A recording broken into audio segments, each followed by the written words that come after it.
Hello everybody, welcome back to Aku's Musings. How are you doing? Hope you're fine. I'm really well. And once again, I just want to thank you all for your involvement and your engagement with this channel. And I also thank you for those who have been calling me and just ask questions and follow-up questions on some of the topics that we've done. And people tell me things about their lives, and I'm so grateful. Thank you so much for the confidence. So 2 days ago, one gentleman contacted me, and on this WhatsApp line, actually, if you have any issues you want us to discuss, please drop it and let's get talking. Yes. So he said, he asked a question and I answered him, and I think it's relative. What he asked is quite relative, so I'm gonna, if you're going to talk about it here. Bisa saying, what are the important things to do and look out for when you have just 1 year into the marriage ceremony in a large context? First of all, I want to say congratulations, because it looks like he's about to get married. Marriage is God's institution and he's quite jealous about it. And so if anybody's getting into marriage, I think they're honoring God's word. I'm so grateful and I'm so happy for them. Yes. So these are some of the things I considered when I was about to get married. The first thing that I told him, and this is most important, be satisfied your significant other is absolutely the one. And because if the person's not the one, go ahead then. I'm just going to marry for the sake of it. You should have this conviction. Be convinced in yourself that she's the one. So, like, they're attractive, you're attracted to them, you desire them. A lot of people marry people that are not desirous of. They just marry them because society says they should marry them. They just marry them because but they don't desire the person. Like, how are you going to do that? For the long haul, you're going to believe in the person as a wife, then you should be able to desire them to the point where you want to have sexual relations with them, and not one time, but like they are attracted to you. And also socially, like, so how do you feel? So if the person is with you, my husband told me that I like going out with you. Are you comfortable with the person around you? Comfortable with them in your space? If at this point, 1 year towards your marriage proper, you don't embarrass, you don't feel embarrassed. Some people innately feel embarrassed. I ever saw this lady who was walking with the, I don't know, well, they were both wearing rings. I don't know, say any brother who said that, but apparently the guy was heavy set. He was quite on the big side. And the lady didn't want him close. She was just gone. The guy was walking alongside her and his shirt was pulled onto his belly. You could see that the lady obviously wasn't comfortable with the physical presence of the gentleman.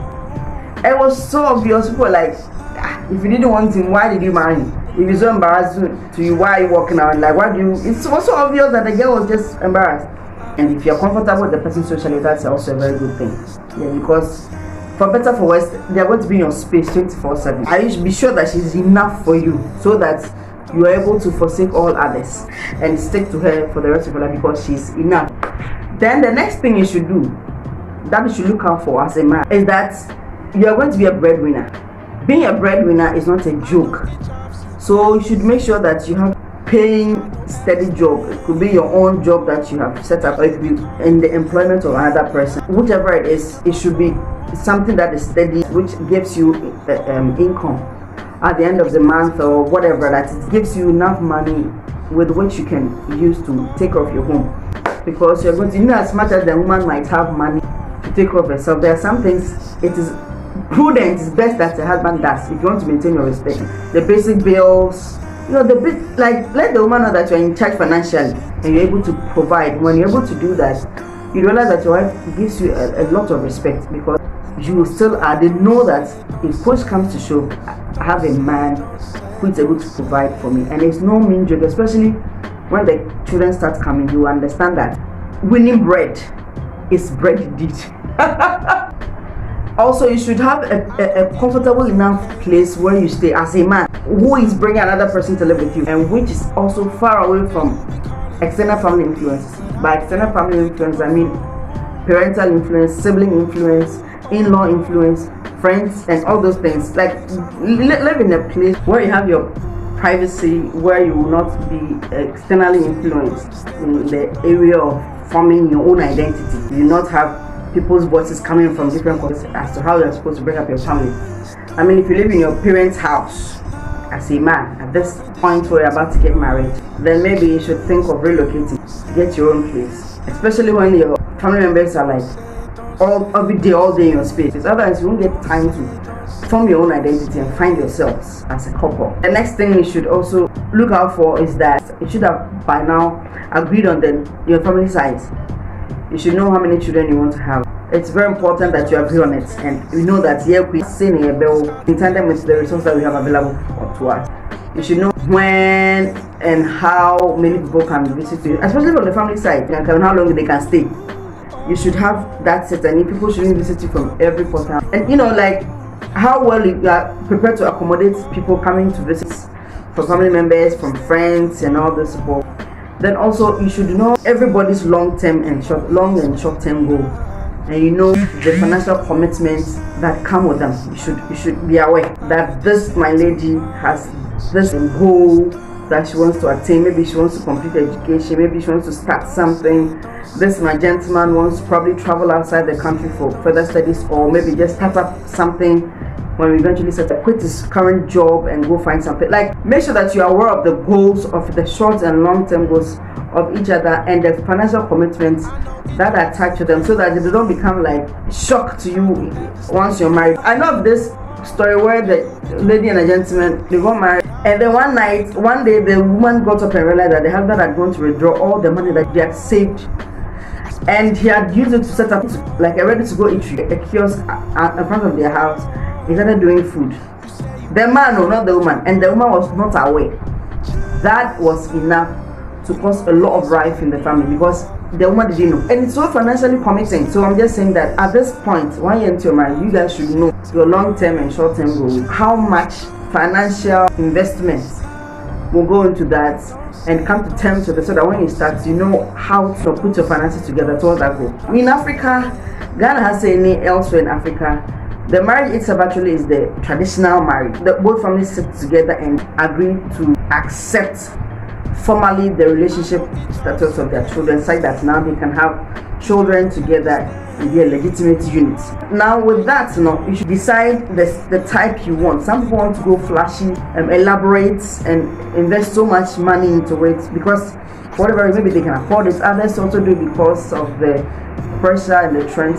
So you decide the type that you want, whether you want a large one or you want a convenient one, depending on the resources available to the both of you. And you should agree on it. The two of you should agree on the type that you want to, and it shouldn't be the total result of one person who decides unilaterally to decide, say, yeah, ben, boom, unilaterally decide, say, yeah, ben, one. So at this point, you should have decided, or be in the process of deciding the type of engagement ceremony or party that you want.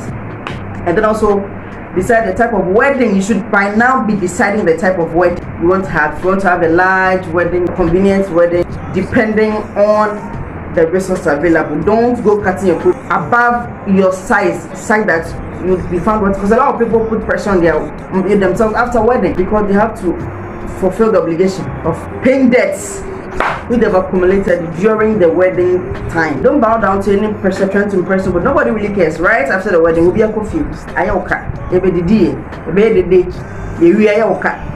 So don't bother so much about trying to impress anybody.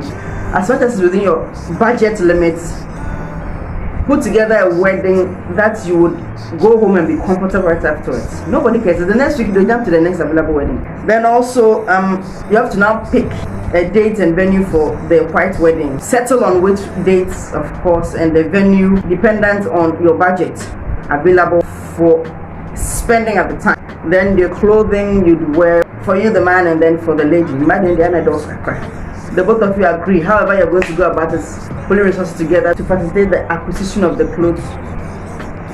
My son is here. That should be something you are thinking about at this time, so that you wouldn't be pressured into doing anything. Also, now go for invites. That's the invitation cards that we'll be doing.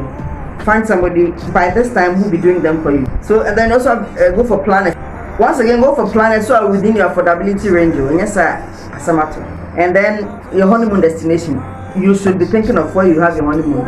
You should look out for that one too. If you want to have your honeymoon in your own house, it's also okay. Nobody's going to beat you. And have some activities planned out in line with it, or you can just go somewhere and have fun. And so you should be at this time considering where you'd want to go. So that's that. Thank you very much for watching. If there's any other question you want to ask, you can ask in the WhatsApp, through the WhatsApp line, or leave your comments down below. Let's get interactive. Please subscribe for me, like this video, and share it to somebody else who might need it. And thanks for watching. Bye bye.